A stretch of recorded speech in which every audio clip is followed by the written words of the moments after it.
This is the third in our events this year that are going to focus on Dorothy Wordsworth. And tonight, Professor Michelle Levy and I will focus on a single manuscript. And I'm not sure we've done this before, where we're literally going to spend an hour and a half looking at a single book.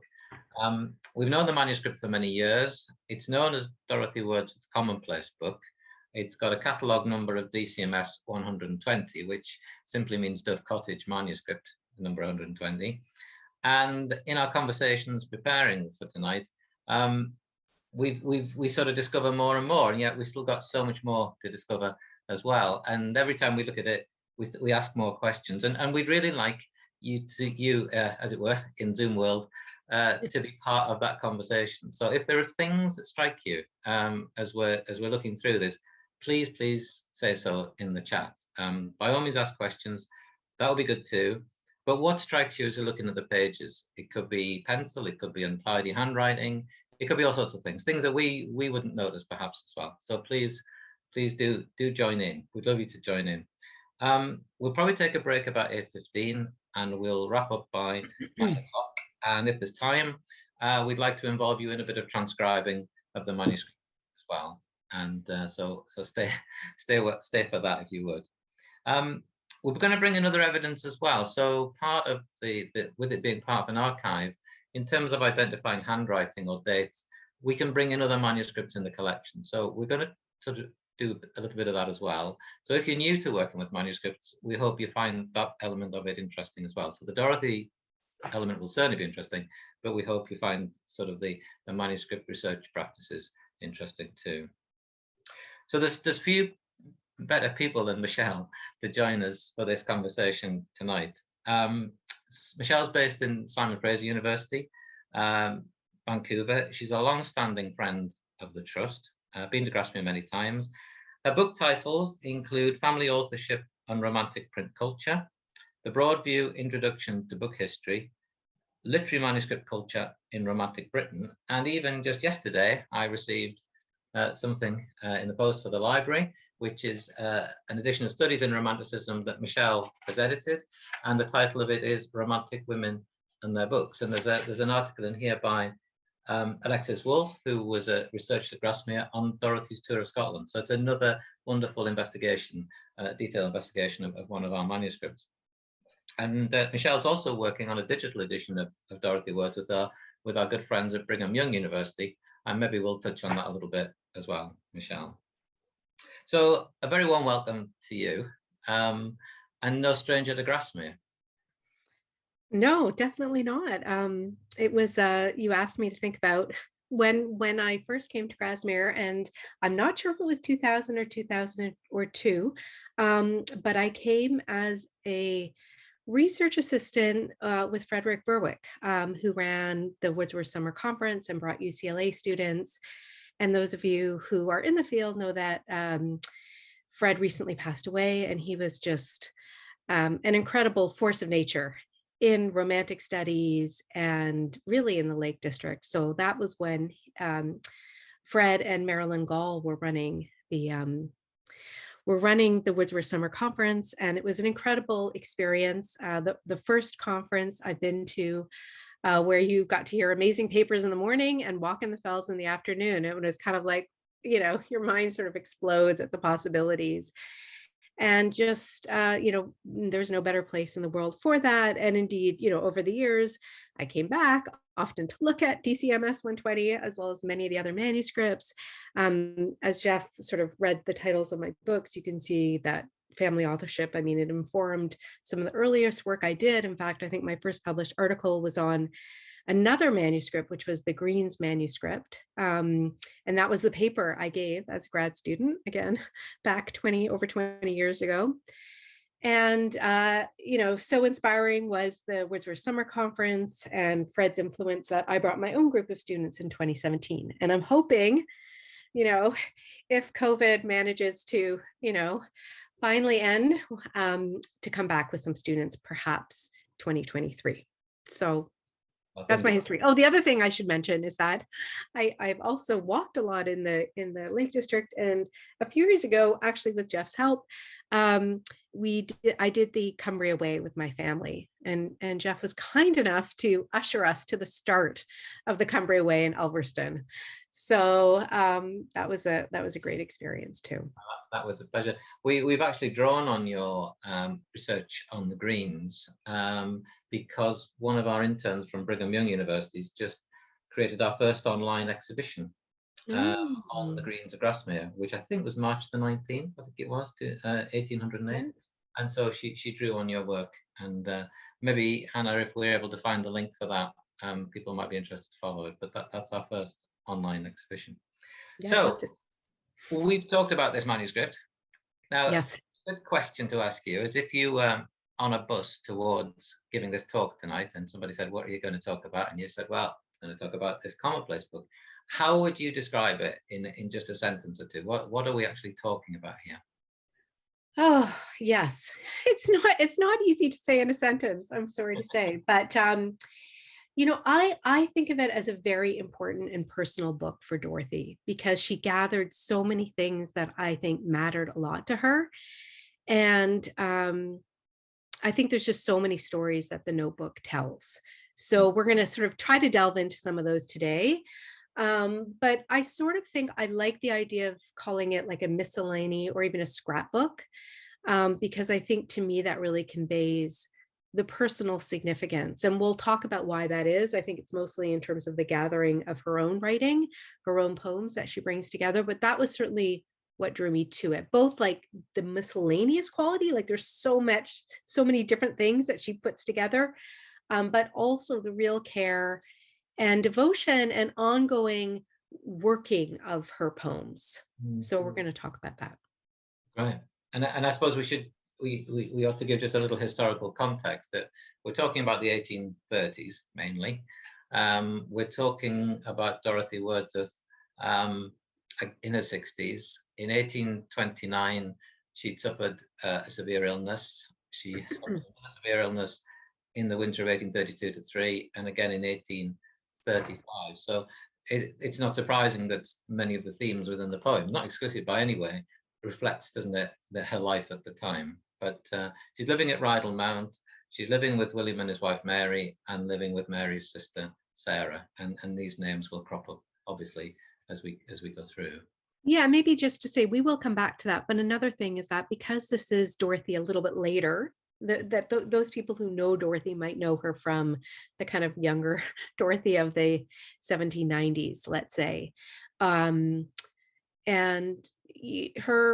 she's older now. She's gone through different things. She's at a different point in her life. And so many of the things that she collects in this notebook reflect that different stage of her life. Yeah. So there's the notebook. We'll come to that in just a second. But just if I can show this, this is the period, let's remember, of the crossway portrait of Dorothy. But there's Dorothy with a manuscript on her knee, as we saw at one of our earlier talks. It would be fanciful, wouldn't it, Michelle, to imagine that's the Commonplace book on her knee. But for the purposes of this evening, maybe we could imagine so. But so that's Dorothy in 1833. So we've used the word Commonplace book a lot. Now, Dr. Ruth Abbott of Cambridge, who used to bring students and study Commonplace books, defined a Commonplace book as a book into which notable extracts from other works are copied for personal use. Now we have, don't we, an earlier Commonplace book, which is this one, which is it's known as the Wordsworth Family Commonplace book. And if we look at this one, it really is pages copied from other sources, poems, narratives. There's very little of their work in it, and much more of other people's. So that's the Commonplace Book of Grasmere from about 1800. And just before I invite you to answer and contrast it with this one, I just can't resist but showing you this, because this is a modern Commonplace book, which is collected by a man called Ian Rogerson. And Ian very kindly sends me his latest versions. You can see how beautiful they are. This really is a collecting of material from other sources. This is just the most wonderful modern commonplace book. So that's sort of what we mean by commonplace book, isn't it? The gathering of from other sources. So compared to that, how does Dorothy's compare to it? Well, and even just to stick with those two examples briefly. So you can see in the second one, the modern one, that it's actually arranged alphabetically. And so you could have very structured commonplace books where you would have the letters of the alphabet written out at the top, and you would enter extracts relating to something to do with A, some concept that started with A and then B and so on. So that's kind of the most, right. So this one, you see they're arranged in alphabetical order, the extracts. And then the Wordsworth one that you showed was a little bit more random, right? Just selections of things that they read that they thought were useful to copy. And I'm wondering if anybody here does that. It would be interesting to know if you've ever kept. I think sometimes we sort of read things, we're like, oh, we want to use that at some point. So we copy it down. So that was the practice. It goes back centuries before the Wordsworths were writing. And it was, used in schools and in kind of scholarly circles. So there are, I think, aspects of DCMS 120, right, what is called Dorothy's Commonplace book, that include that kind of commonplacing, where she's taking extracts from things that she's read and she's copying them out. But there's a lot of other things going on. So I think commonplace book, it's fine, but it's a little bit misleading. And not that I have a better word for what to call the notebook, because it's so many different things.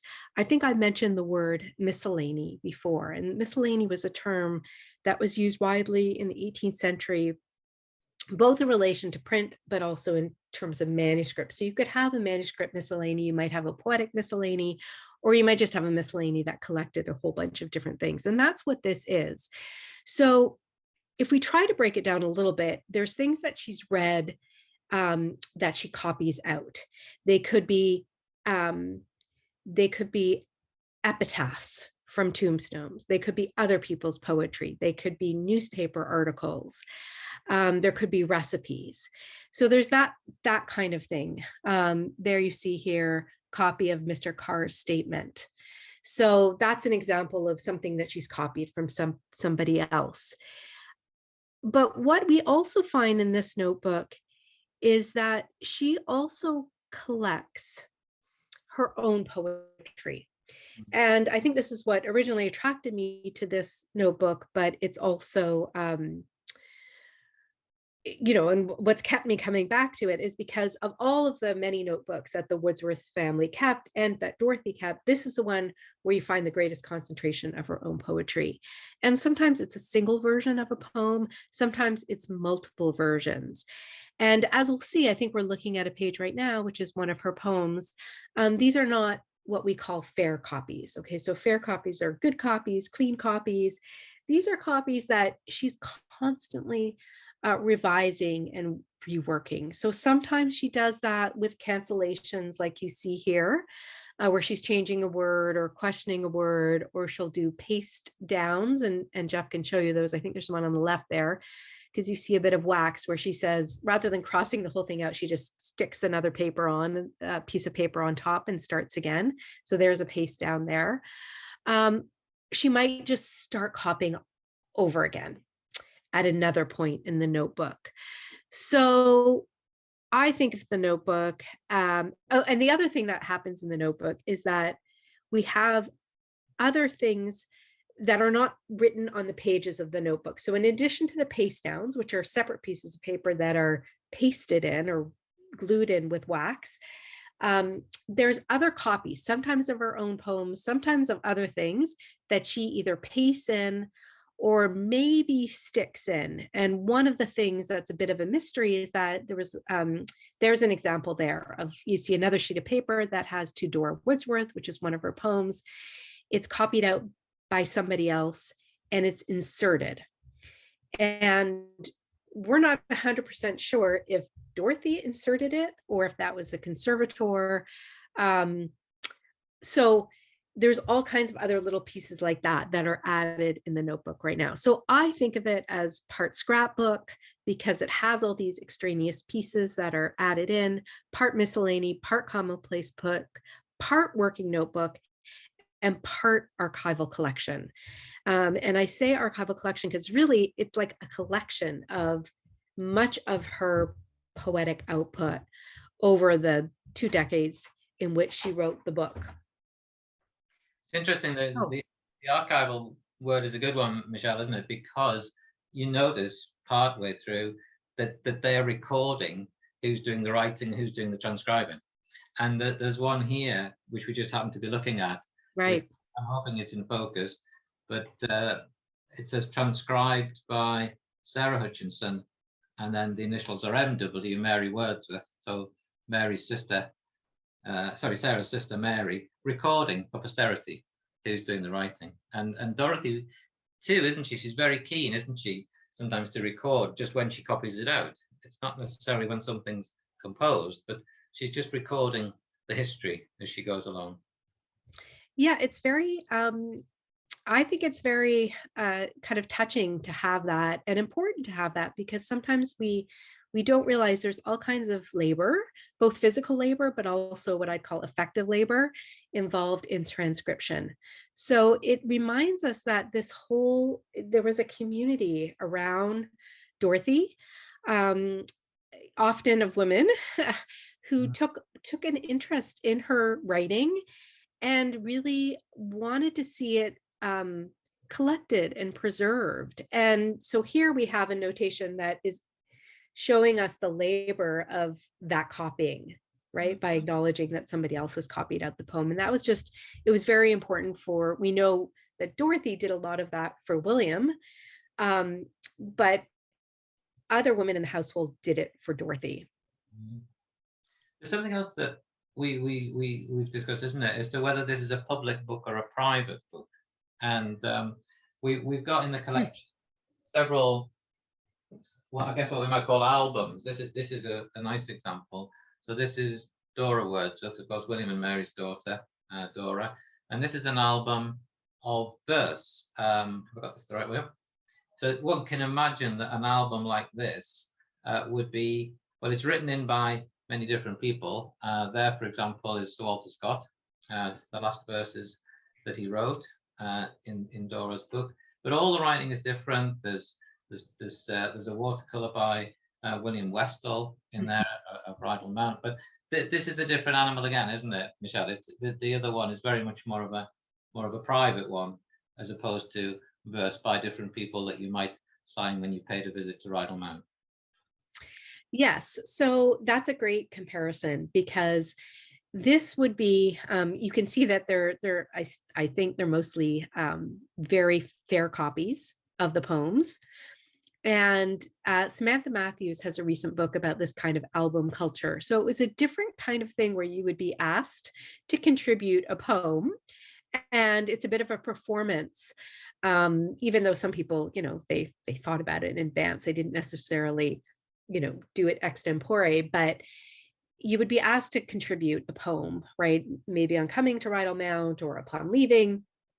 And then other people could see the poems that you contributed to the album because the book itself would be fairly public within the home.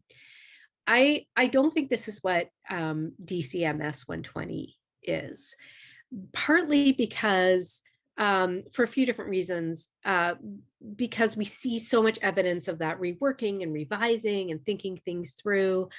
It's interesting because there are 2 poems in Dorothy's notebook that were written for Edith Southey's album and Dora Wordsworth's album because they have titles saying, lines intended for Edith Southey's album. And those poems, one of them, I can't remember which one, but it's actually interesting because the poem is about like all this anxiety Dorothy had about writing the poem, right? And the poem is sort of about, you asked for this many, many years ago, and I'm finally getting around to it now. So you have those album verses included in DCMS 120, but Dorothy also writes notes on those poems indicating like a large number of stanzas for each, saying not to be included in the album, right? So she writes these poems, but then she sort of says, well, not all of that is actually album verse. Not all of that is available for display in their, again, more public facing commonplace books. So I'm not sure if this makes sense, but I guess the idea is that even within her notebook, Dorothy thought there's certain things that she could write that not everybody could see. The other thing that makes me think it was probably a little bit more private is that for the most part, with one exception, if we look at the pages in the notebook, not the inserts, not the things that were stuck inside, but the pages of the original notebook, almost every page, except for I think one opening, is Dorothy's handwriting.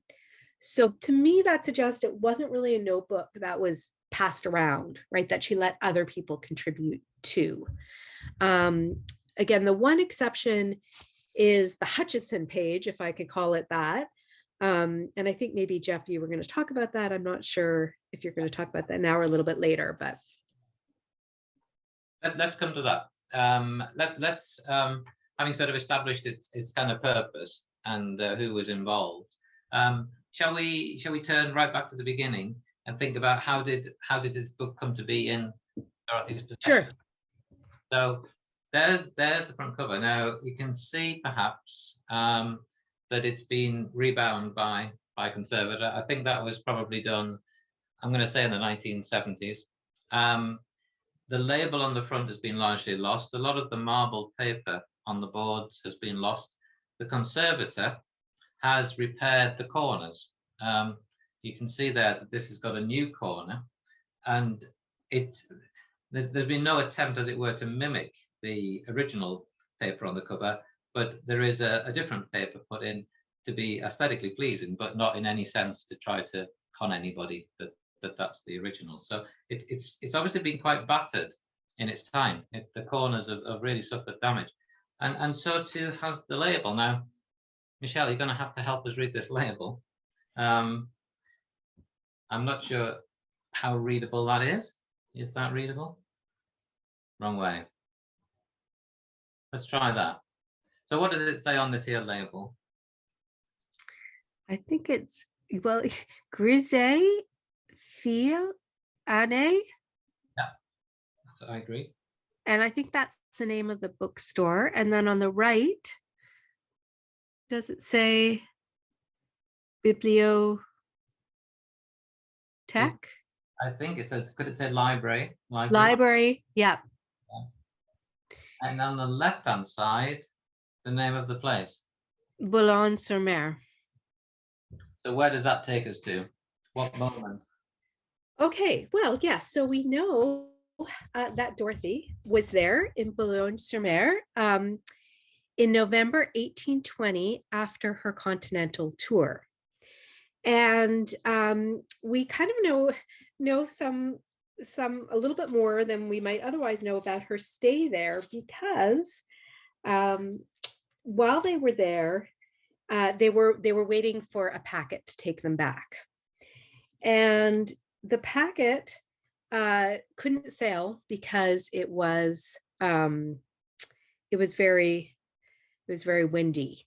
So what Jeff is showing is the tour that Dorothy wrote of the continent that she wrote when she returned home later.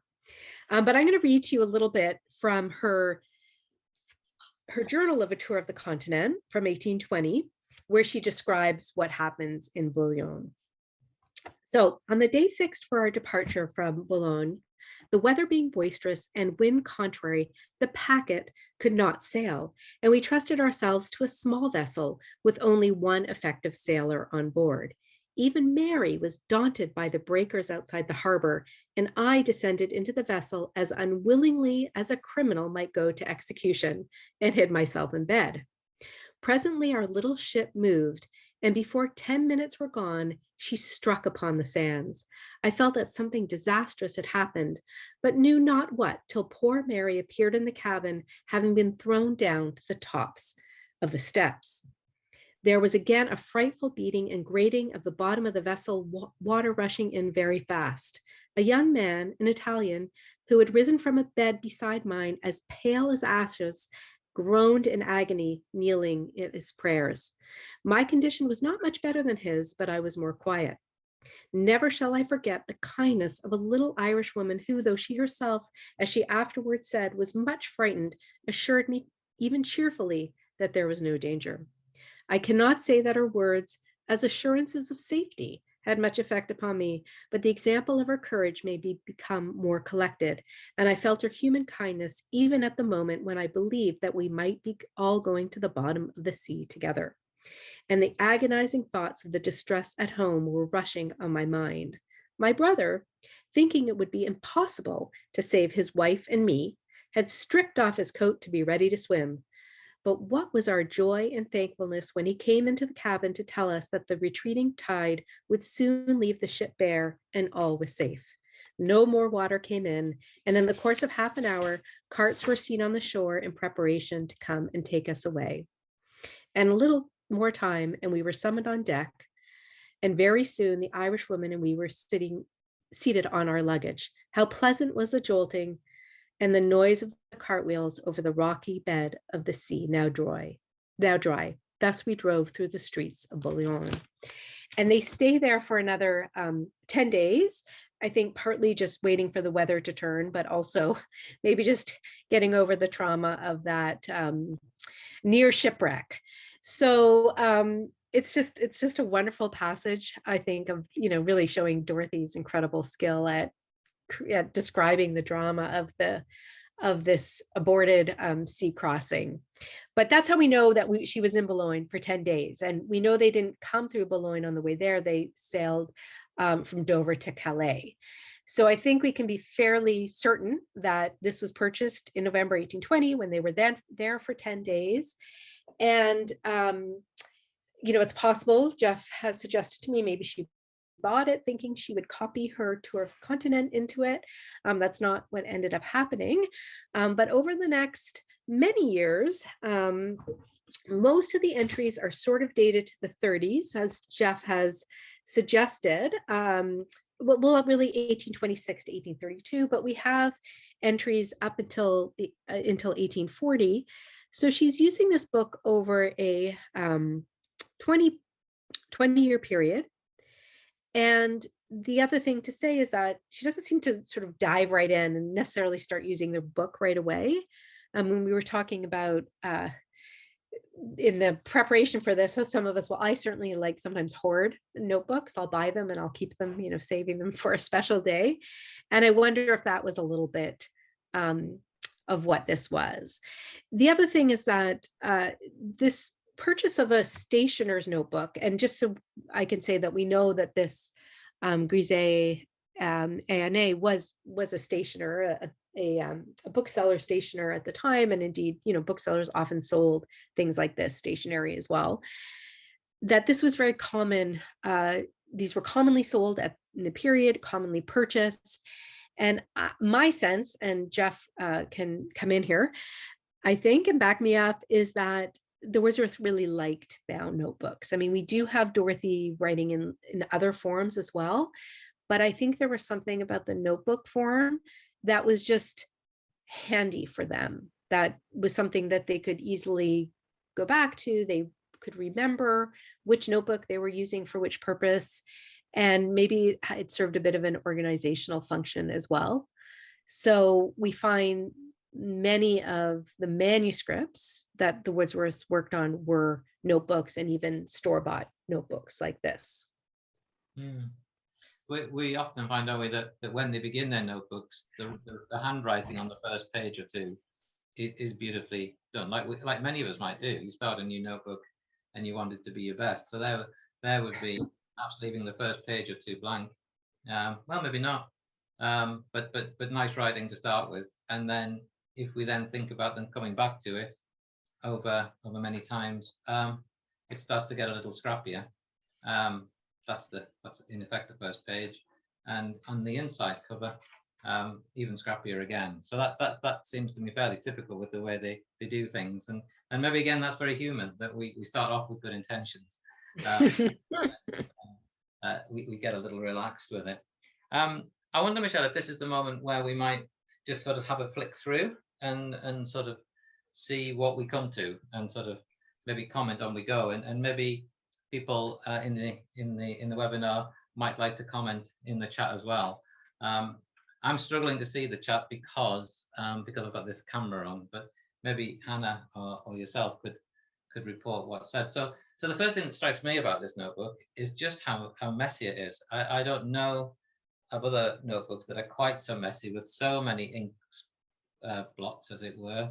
So many sort of, I guess it's quite common to get the little marks like that, but great smears of ink and stains there. It does seem quite kind of messy in places. So as you say, as we go through, we've got copies of poems. So this is the poem that Wordsworth wrote at Hawkshead School, that Dorothy copies out. So imagine, yeah, nicely done, but then a little messier, and so many ink. I mean, look at this, so many sort of ink blots in places. Different ink darknesses might suggest different times of writing. So maybe writing a section, leaving it, writing another section, leaving it, coming back.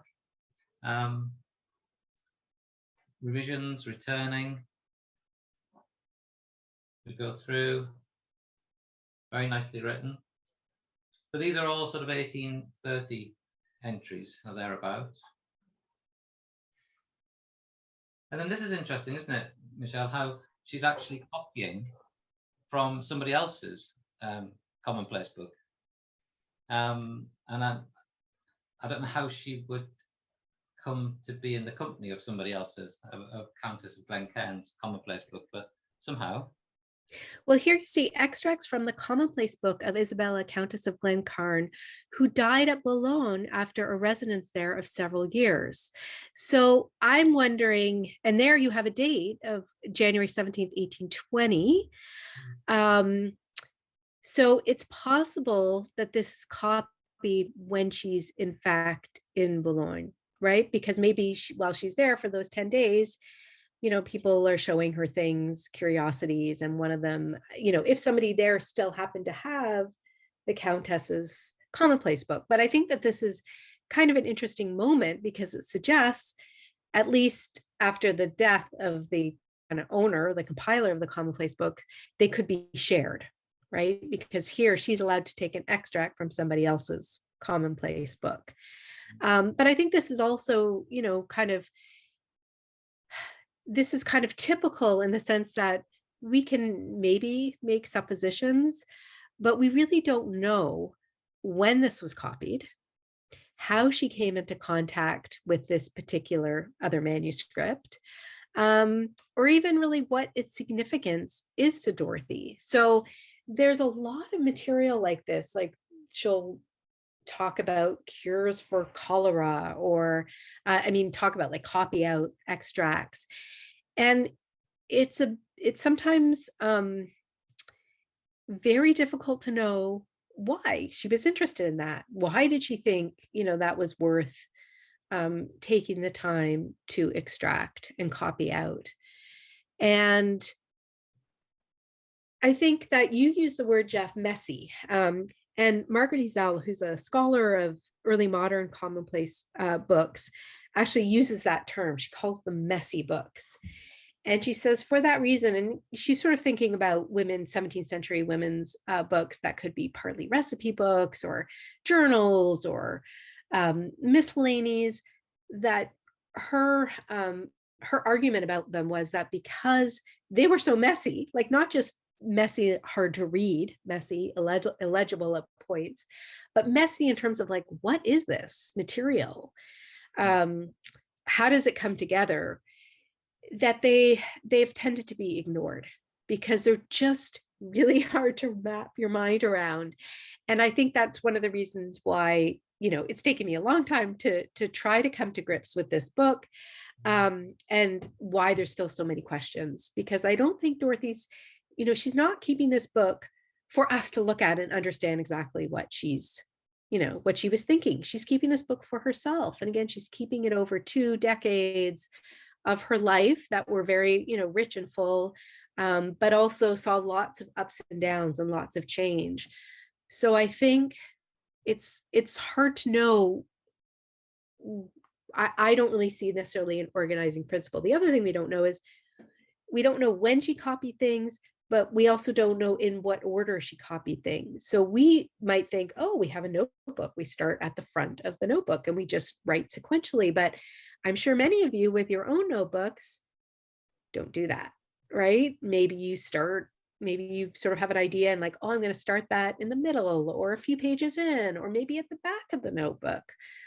And so we really don't know when items were entered. There's a very few places where she'll give us the copied by date. So she'll say this was copied on, such and such a date, 1836. But for the most part, we just don't know. We don't know when things were copied. As we'll see, there are blank pages and there are gaps, as if she was going to come back, or they were sort of chapters. Yeah. Some people might have been able to read this, and this is quite interesting. So this is in the Countess of Glencairn section, and it says, from the mouth of the Countess of Glencairn, written down by Miss Barker, Mrs. Slade Smith, and copied from her scrapbook. So that's kind of interesting. Miss Barker was in Boulogne, wasn't she, with her? And Miss Barker had a house in Borrowdale. So it's like copying and writing down.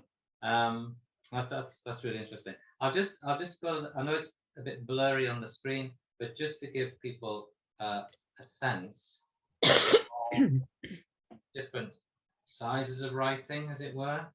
Sometimes there's a Wordsworth poem. So there's a Wordsworth poem, a verse that was written to put on a stone in the garden of Rydal Mount. And that's an example that there, Jeff, where she gives the recopy date. Yeah. So the poem is dated 26th of June, 1830, and it's dictated by William to Dorothy. So she's taking down the dictation, but this doesn't record that dictation on June 26. It's a copy of that she makes on August 2nd, 1832. Yeah. And then, so we'll just go a little further. See where we come to. So there's a lot of writing in this book. I mean, there's one of the inserts that we talk about that may well have been added by a conservator. These things, I'm guessing, were loose in the book. I mean, I wasn't here at the time when this was done. They were loose in the book. I'm guessing that a decision was made to insert them using conservation methods in the place where they were found, just so that they weren't lost one day. So I'm guessing it's kind of a safety measure, but we must assume these were loose rather than stuck in. And Jeff, just if you stay on that page, or that page is fine for a second, you can see there you have a much darker ink that she has crossed something out and maybe written over a line. And so that's the other thing that I find really fascinating about this notebook, is that not only is it something that's obviously compiled over a long period of time, because you have, each page being written out at various times and all these other inserts, but she's going back to what was previously written and correcting it, revising it, rethinking it, even just rereading it. And we'll see some instances of that as well, where it's not necessarily that she's changed her mind. She just has questions, or she even just recopies words, maybe for emphasis. We're not quite sure. So there's just lots of interaction over time. There you see a big strike through, that kind of diagonal line, which is kind of another example of like, well, she probably didn't do that right after she wrote it. She went back and for some reason was sort of canceling those stanzas, but she didn't fully obliterate them, right? So she still leaves them in a way that they're legible to her, at least, or whoever could look at the book. But there's some kind of signification there of those lines being, no longer appropriate. I'm not sure if that's the one of the album poems. I don't know if you want to go back the previous page. Oh, yeah, isn't it? This is one of the Julia Marshall. This is the Julia Oh, Marshall. okay. Yeah, so again, like a little mysterious why she just decides she doesn't want those stanzas as part of the poem, but again, not fully impeding our access to them. There's actually, it's hard to see on the screen, I know, but there's actually a pencil crossing out before there's the ink crossing out. What's right here is that the writing at the bottom, which has been written in at a later date by someone who must have owned the album at the time, and they're making their own notes as they go through, telling us, or at least reminding themselves, that Julia Marshall's mother was a Miss Pollard of Halifax, for example. And we find notes like that by Gordon Graham Wordsworth, the poet's grandson, who himself would have owned the manuscript for a time. So, you know, I'm guessing if you own it, you can make your own comments. You can write in the book just as you think. So I guess another of the things about manuscripts is they're not static. They're not just by the people that we might think they're by, but that they have a life beyond the owners of the original manuscript. Yeah.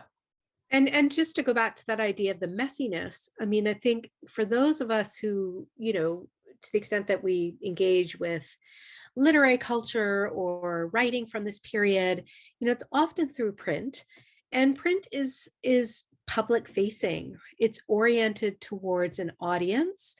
And so you have all these features that make the contents intelligible, right? Choices have been made in terms of whether it's this word or this line or that line or this stanza or that stanza in the poem. And you'll have a title, you'll have a table of contents, you'll have page numbers.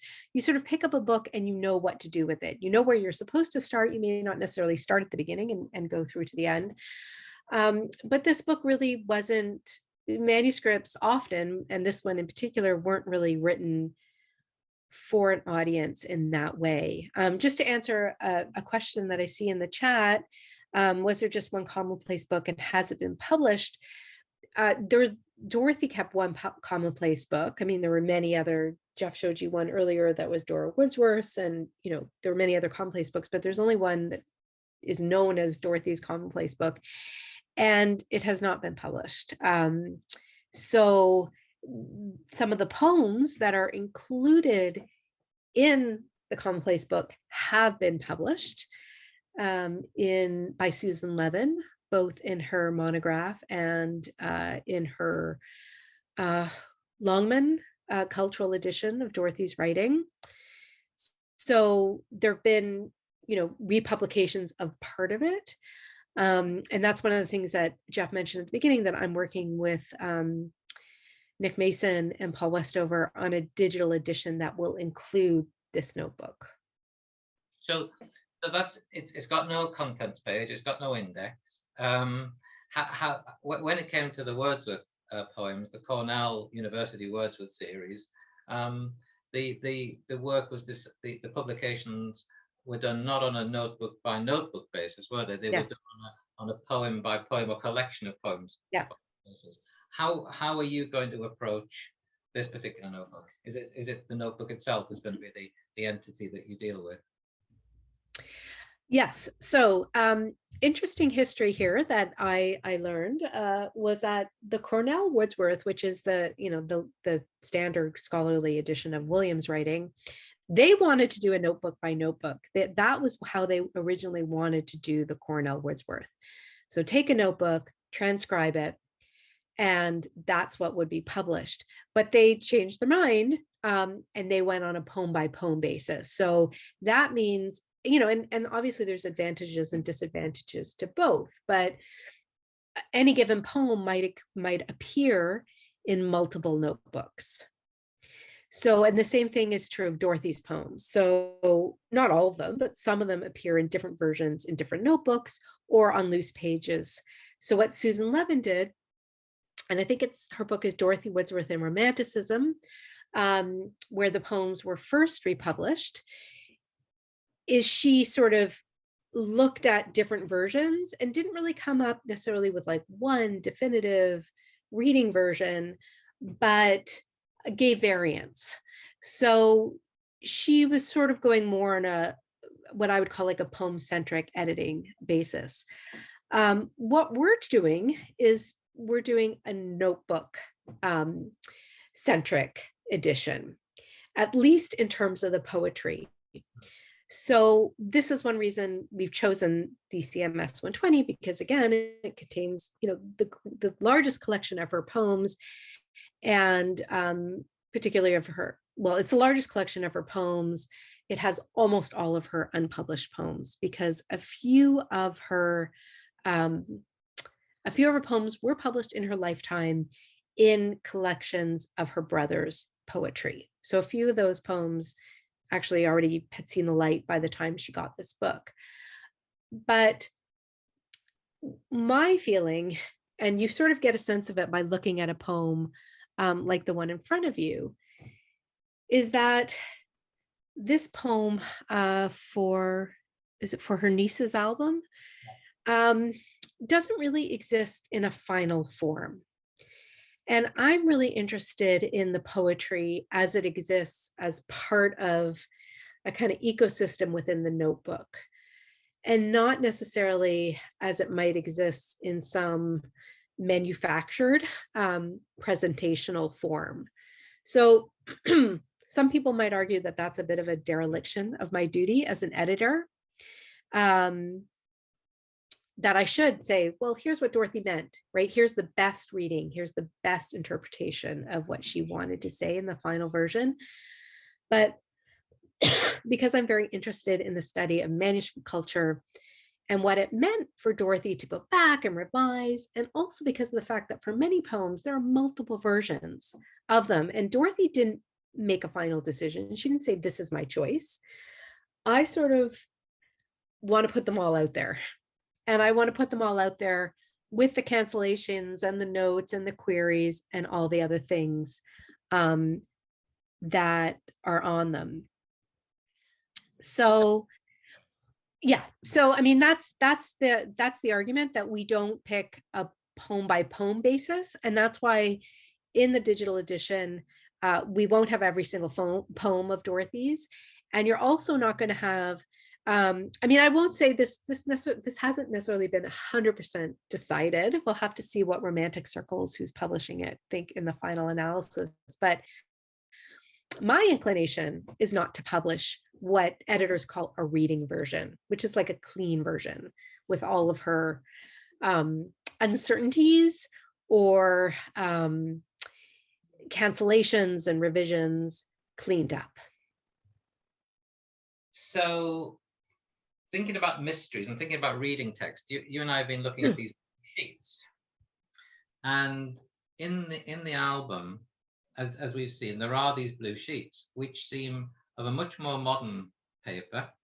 They're in a hand that we haven't identified, and in this particular case, you were saying before, Michelle, that this particular version of Grasmere Fragment you read as it were perhaps a reading text, like a more final version of the many versions that are in here. Would you care to talk through that process, please? Yes. So one thing I mentioned is that, for some poems, such as Floating Island or Thoughts on My Sickbed, there's actually only one version in the album. And although that version might be marked up, well, they are marked up. This poem is a poem where I think there are 4 versions, one of which is the version on the lavender colored sheet. But the versions that are in the notebook, on the pages in the notebook, are not put together in the same way that they are on that pasted in sheet. They are, there's shorter versions, there's longer versions, there's rearranged versions. So it's very hard to know if they even sort of belong to what I might call the same poem group. They have different titles. So this is kind of another challenge for for the editor. And I mean, one thing that we're excited about doing this as a digital edition is that it gives you different ways to move through the material. So if you had a book, a printing of a book, a print edition, you would have a table of contents, and I suppose you can move around within it. But in a digital edition, you'll be able to move through the book page by page as you know, the book itself is, or you can say, show me all the versions of a poem, such as Grasmere Fragment. And it'll take you to the 4 versions that we think are related. Again, there's going to be stanzas that are different, the number of stanzas, the way the stanzas are written. So there's, you know, a bit of a judgment call in grouping them together. But I think it's interesting to see them all together and not to say, again, this is the final version, especially since, as we've discussed, you know, that we don't know who even wrote that. It might be Dorothy's hand, it may not be. And we don't know when it was written. And none of these versions have any authority over the other, if you see what I mean. Like, there's no version you could say, okay, well, that was the last one that she wrote, or that's the one she really, really thinks is the version that in editing we call kind of reflects her final thoughts. So because of that, we're going to give you all the versions. And, you know, it's a bit more work for the reader, but honestly, in keeping with this idea that this is a messy manuscript, Dorothy didn't make those final decisions, so we sort of don't want to make them for her. There's it's interesting. Yeah, it's interesting that as you said, does kind of bring it together. Another interesting feature, isn't it, are this section of poems, these ones that are dated there. I hope people can read that okay. Sickbed Consolations during the spring of the year 1832. And there's a whole section here, isn't there, Michelle, that you might wish to discuss as to whether this is a section within a discrete section within the book, how that operates. Yes, so this is so if you can just go show us a little bit more of the left-hand side. So this is an argument that Rachel Fetter has made. So if you see there on the left, it says sickbed consolations composed during the spring of the year 1832. And then, Jeff, I think I'm right that I see there's a bookmark, but there's also a few stubs in there. Is that right? There's a stub there. There's a stub. And then we have the poem, Lines Intended for My Niece's Album. And then what I mentioned previously, you see that line down the right-hand side, not to be part of the album. Right. And that's what I was referring to earlier, that she's sort of written this poem out for her niece's album, but said that this whole long section of it is actually not for the album. So anyway, what follows that are a series of poems that Fetter argues are kind of a book within a book, that they're actually a collection of poems that are these sickbed consolations that were written during the year of 1832. And it's a really fascinating argument. Her name again, Rachel Fetter, F-E-D-E-R. I don't have the name of the essay with me right now, but if anybody wants it, I can find it later. She argues that this is like a conscious collection of poetry. And they bring together a book of poems that are consolations, that are written when she was sick, and they sort of form this collection together. And I think this is like a fascinating idea. It is unusual to have that sort of title that we saw written on the left-hand side. And I've sort of gone back and forth in my own mind about whether I agree with this or not. It's true that many of the poems that are grouped together in this one section of the notebook were written in 1832. The one exception is the Floating Island poem, and we don't know when that was written. So it's possible it was written at the time. And there are thematic connections. So it's possible that Dorothy did actually make a conscious decision to gather these together into this little kind of mini collection, or what Federer calls a chapbook. But there are other poems that are not included in this section, including one called Lines Written Rather Say Begun, that is also from 1832, and that is very thematically similar to these poems. And I guess the other thing I'd say is that a lot of Dorothy's poems in this notebook that are not in this little collection touch on similar themes. What is the consolation for aging, for being sick? So I sort of go back and forth in my own mind about whether I think that this is what she was trying to do. And I think it's a very natural impulse to want to impose order, to make sense of what's happening in this notebook, because it's very chaotic, messy, again, to use that term. Not just sort of physically messy, but messy in terms of kind of conceptual coherence. So I don't really know. But I think it's ingenious, and I think it's a like tantalizing prospect that Dorothy wanted to bring together these poems that to her spoke to her. And I think, I guess the one other thing I'll say, and we haven't really talked about this before, but a lot of the poems also touch upon Dorothy's insecurity about being a poet. I don't think she was insecure as a writer. And I think we see a lot of confidence in her prose writing, but for reasons that are probably fairly natural and understandable, given who her brother was, she felt a lot of anxiety about her skill as a poet. And so a lot of the poems reflect that. And I think that's also why we don't necessarily see her moving towards publication with these poems. And that's another reason why I think it's important to kind of preserve their messiness in the edition that we're working on. So sorry, that was kind of a long answer there, Jeff. No, not at all. This is, I guess, on that kind of similar theme. And this is a poem which perhaps some people will know. This is again lines written, rather begun on the morning of Sunday, April the 6th, beginning the worship of the Sabbath morn. And I hope it's visible to see that there's a lot of stanzas, a number of stanzas here.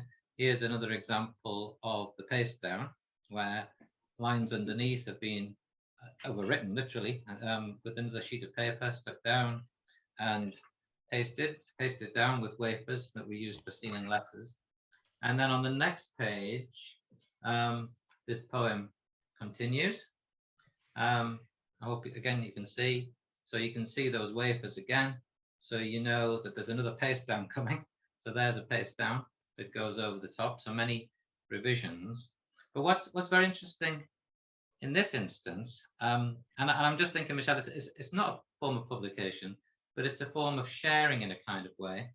That with this long poem, she delineates 4 of the stanzas. She selects 4 of the stanzas. So number 1 at the top, perhaps the camera's caught up, but there's number 1 in the margin. And then if we turn over the page, hoping the camera can keep up,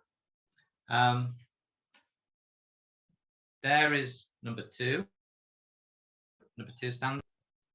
And then underneath the paste down is number 3, which is there. And then finally number 4, which is there. Now, this is significant because these 4 that she's numbered, we find there's at least another 3 copies of these poems. So if we look across here we have on a little sheet of paper the 4 stanzas written out to Mr. Graham, and that's Dorothy Wordsworth, Bridal Mount, August 28, 1849. So that's quite long into her period of illness, but there she is. The handwriting has changed, as we can see, but those are the 4 stanzas. And if we look at this sheet of paper, she's written the same out again, same 4 stanzas, handwriting again different to what we've been used to.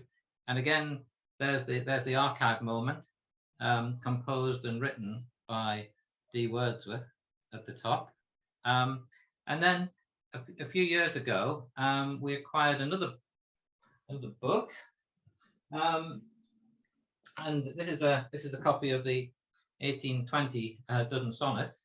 And at the back of this, lo and behold, there was another copy of the same 4 stanzas. So these obviously were copied out for friends and for relatives.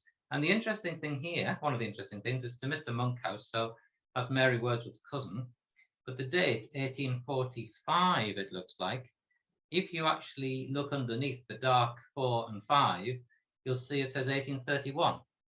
So at some point that said August the 5th, 1831. So was it written in 1831 and then changed later, conveniently?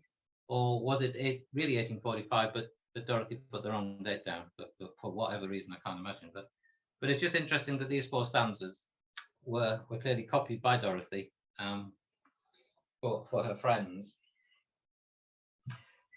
Yeah, and I mean that poem is a poem that has the most versions in the notebook. So that's another thing that is a bit that's interesting, but also a bit inexplicable. Why are there certain poems that just get recopied and reworked, and then other poems she's good with them? She doesn't, not to say that she doesn't have little markings on them, like we might go to thoughts on her sickbed and you'll see that there's cross outs there, but some poems she's just reworking, rewriting constantly. And then, as you point out, I mean, in these examples here, copying them for other people, gifting them to other people. This one sort of comes back to her for some reason. And I think I don't know if I've noticed that before, but it's interesting too that she has these, the public or the more public versions might be these, the 4 stanza version. Yeah. That's the one that she shares. And then the notebook is about, a bit more experimental, a bit more exploratory with the longer versions. And then she's trying to figure out which are the stanzas she wants to put together for the presentational copy of the poem. Yeah.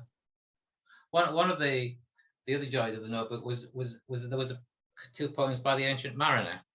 Yes. We were talking about the Ancient Mariner. So here we have, lo and behold, Coniston Lake, signed by, maybe you can see at the bottom, the Ancient Mariner. There we are, the Ancient Mariner. September 1833. And it's Coniston Lake, dedicated to Miss Wordsworth. Very distinct, very nice handwriting. And as you can maybe see, this has been pasted in the book. There's the seals underneath. And then later on, here we go again, the Ancient Mariner, writing another poem. The Ancient Mariner, it seems, lived in Ramsey, the Isle of Man, and he wrote this in December 1833. Now, by the wonders of our manuscript collection here, we actually have a notebook that matches this handwriting. And if this possibly focuses, but there we are. There's the same handwriting. It's a whole book of someone's story, someone's life story.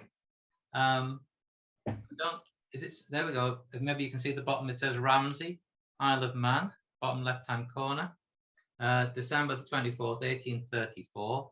And this turns out that this is Mary Wordsworth's brother Henry, who was a seafarer and lived on the Isle of Man, and clearly sent Dorothy a couple of poems. So that's lovely. I mean, that's the power of the rest of the archive, I guess, is bringing these things together.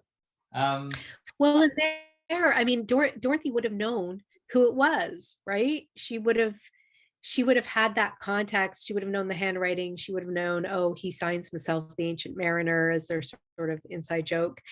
But that's what's not revealed to us 200 years later, right? 200 plus years later, we don't necessarily know who. So that's where the detective work comes in to sort of figure out, why is this here? Who is this person signing himself as the Ancient Mariner? So Dorothy visited the Isle of Man in 1828, I think it was, So she will have met Henry. I mean, she'll have known Henry, but she would have met him. Yeah. Just while we're on the Hutchinson theme, here is some more Hutchinson scribbles, and this one is by Joanna Hutchinson, so Mary's sister, Joanna. So we've got her brother Henry, we've got Sarah, we've already seen. Well, here's Joanna, and this is Joanna writing in 1832 in June, and it's the poem about the death of another of their siblings, Elizabeth Hutchinson, and this is Joanna saying, she said, "Why was I absent at that hour when pious thoughts did overpower thy weak enfeebled mind?" And that's about the death of a sister. And then just two more I'll mention, because I find them really interesting too, is these are two more poems by Henry Hutchinson, not signing himself the Ancient Mariner this time, but just signing himself, Henry Hutchinson, and writing about fishing. There's a lovely poem about fishing in there as well. So something else we haven't touched on, Michelle, is the fact that if you turn it over and go to the other end, we start again, don't we? And you had a name for when this happens, when you invert a notebook and basically start again. Yeah, so the term I've heard for this is called ambigraph. I don't know if that's, there's a French term too, but I think that's actually a little bit different. That's when it's dos et dos, but that's when two books are bound together. So the important thing just to note here is that this isn't what I sometimes do. Like if I have this, imagine this is my notebook, okay? I might just start at the back and just start writing here, going back in. But what she's done is actually flipped. I mean, you probably saw Jeff do that, but just in case you didn't, flipped it and started writing from it that way. So that's just another huge challenge of trying to figure out what's happening in this notebook, because the writing starts at both ends. I think there's still blank pages in the middle, and they don't fully meet up. But when you try to figure out why did she do that, sometimes I do that. Like I'm working on one thing in the front of the book and one thing in the back of the notebook. It's not really the case here.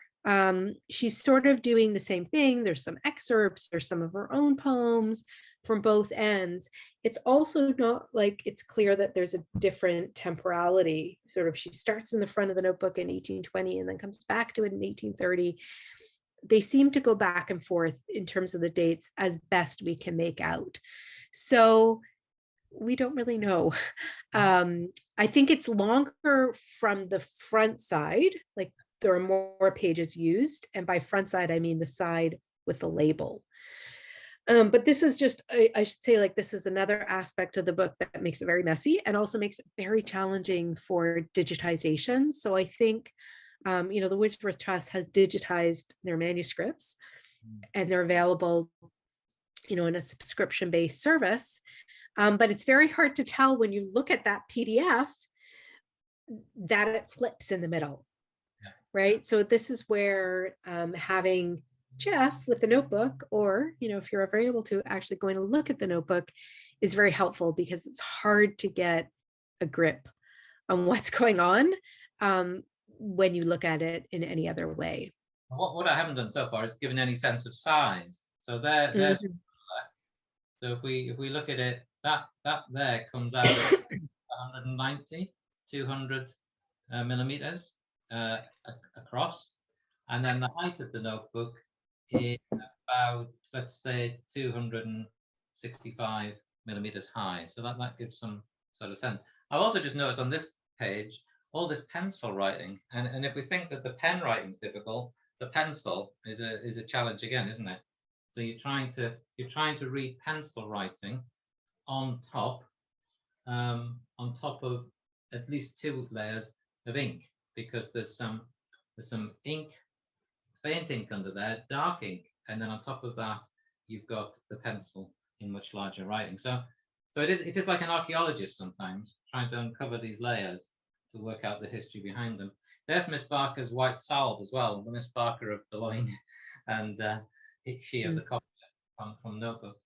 I wonder, Michelle, if this might be the moment just to look close up at a page, so that we can have a go maybe at reading a page close up. Yeah,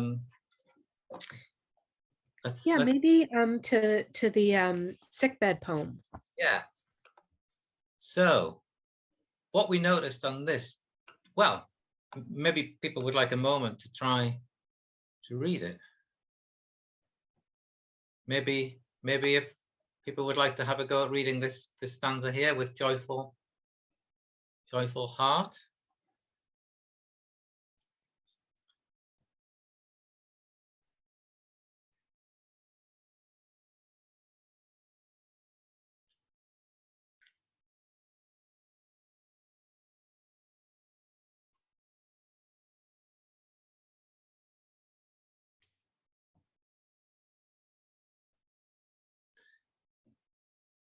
So maybe, I don't know whether that was difficult or not, but would you like to read it, Michelle? Those two stanzas.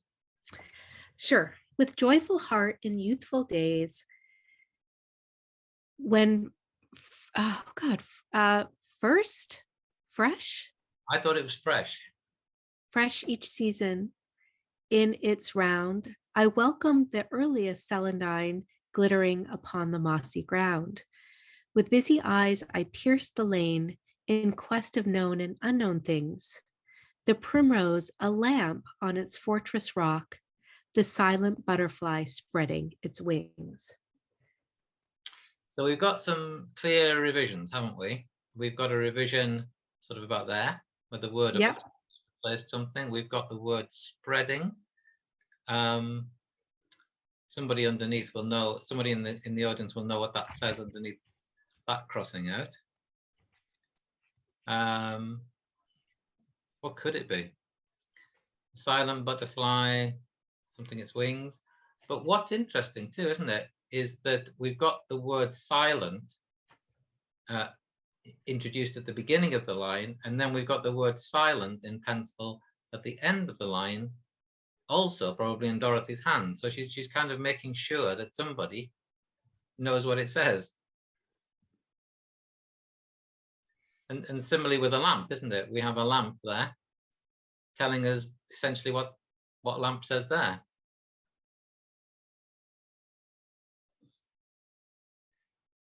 Yeah, so I agree. I think Will has, I think it's trying its wings. That's it. I think that's what it was too. And I don't know, it's also is spreading better. She seems to go with that. Spreading over trying. It's not clear. I had under, sorry, glittering atop. Now I can't see that from this. That might have been based on a closer examination of the manuscript. I'm not sure if it looks like a top to you.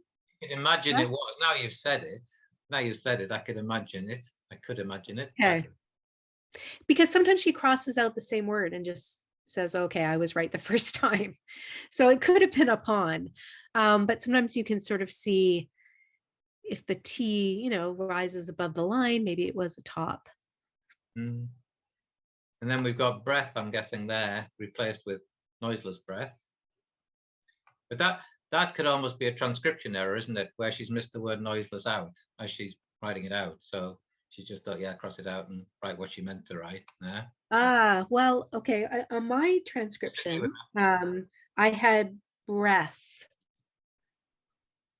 And you sort of, I don't know what I did say, but that's what I meant to say. Oh, okay. Sorry. Oh yeah, so she forgets noiseless. Yeah. And just yeah. And then down below we've got yet replacing but. Maybe.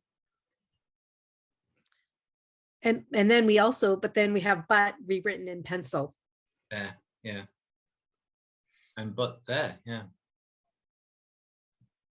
Yes, that could be for that, to help you with that line. Just going back up to the silent, does anybody have any idea about why she adds that second silent to the right hand margin in pencil, assuming it's her?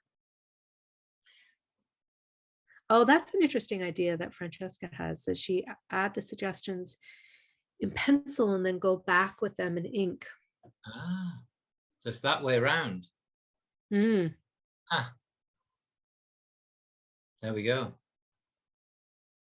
if we go across to the right-hand side, there's something interesting over here too, isn't there?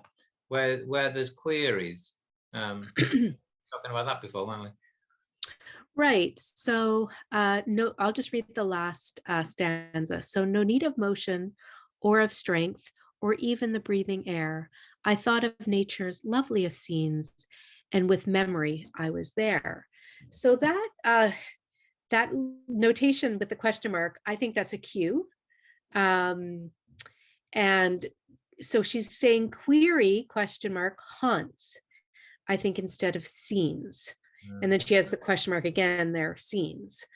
So I think what she's asking is, should I change scenes to haunts? I thought of nature's loveliest haunts.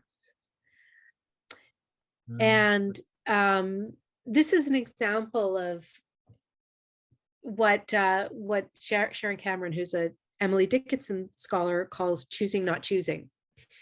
So in her writing on Emily Dickinson, who does something similar to Dorothy Wordsworth, again, Emily Dickinson not really writing for publication, she leaves what we call variants. She doesn't decide it's X or Y.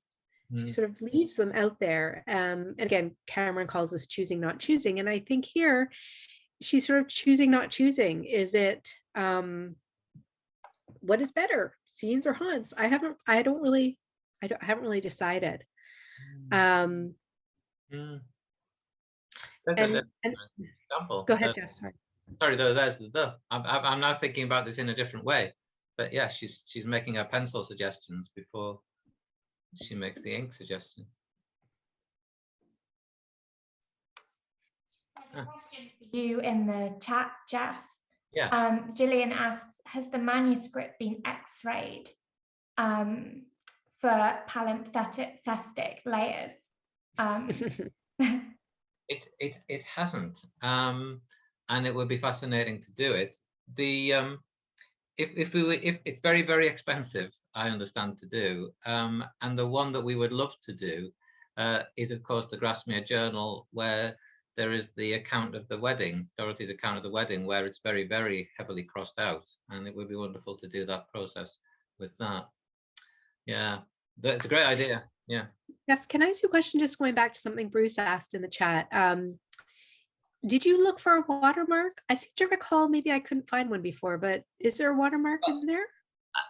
This is something I meant to do before we had this session, because I mean, we could kind of do this a little bit on camera. I realize we're running out of time, but we could do this virtually, as it were. Oh, Bruce, you were referring to the lavender papered insert. Okay, well, Jeff and I had discussed doing this for the notebook itself. Yeah. But just to kind of corroborate the 1820 date. Well, wouldn't it be amazing if we found an 1830 date? You can see, I don't know whether you can see, but whether you can see the laid lines of the. Yeah.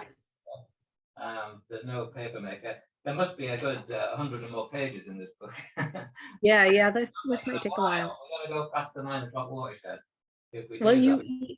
But for Bruce as well, we can check the lavender paper. That might be quicker. Yeah, we could try that. Let's do that. Wrong way up, as it were. I shouldn't say the wrong way up. That way. And just while you're doing that, Jeff, I just had two kind of questions, and I don't know if people want to answer in the chat or get in touch with me, but I'm sort of curious, just as we are working on, I mean, we're in the final stages of this digital edition, but I guess what I'm wondering is, if you had an edition that had transcriptions that showed all the crossouts and the cancellations and all that kind of thing, would you as readers be frustrated and want a clean reading version? I'm not saying I'm going to give you that. I'm just curious to know if people have strong feelings one way or the other way about whether they feel the necessity or the desire for clean versions of the poems, even if that doesn't necessarily reflect what Dorothy has written. So not necessarily. Okay, good. Now then. No. That says something, Carlisle, inland, I was going to say inland revenue, Ah, Carlisle. I mean, if I think of who was based in Carlisle, of course it was Willie Wordsworth, who was from Carlisle. Whether that's related, I don't know. The paper has a feel of being later. It's got laid lines, as we can see, but it has a later feel. well, there's a stamp on it. Is that this? Is it the stamp that you're reading, like the embossed? I mean, it's just a little difficult to get to it, but it does say Carlisle, and it says. Okay. The other says revenue. So wouldn't that be interesting? That's what I need to go and check. Is say, yeah, the Carlisle connection.